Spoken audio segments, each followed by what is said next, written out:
Listen to another group of friends and Kenyans, brothers and sisters, who say Ruto must go. And for sure, just like those who were there before me, my time will come and I will go.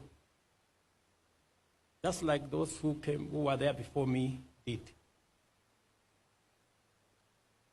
But respectfully, sirs, madams, let me ask you.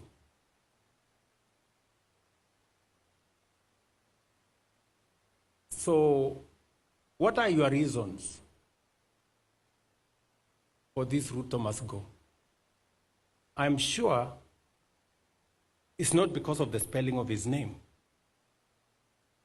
Maybe because you don't agree with the ideas, the policies, and the plan he has for our nation, which is okay. But please, would you kindly favor us with your counter plan, with your alternative plan? Because the more I listen, the more it is sloganeering. It's not about a plan, not about an alternative plan.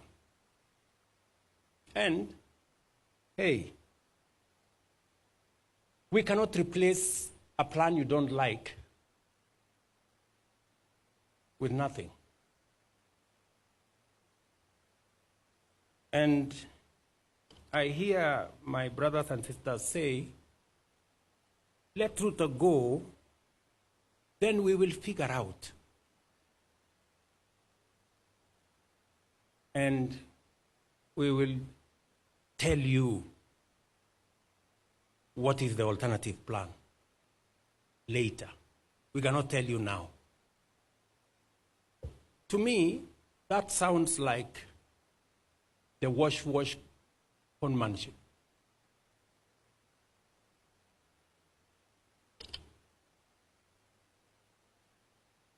Because if you seriously have a plan that does better on the economy than I have, that does better on health than I have, that does better on creating jobs than I have, that does better on education than I have, you should be bold enough to tell us. One time.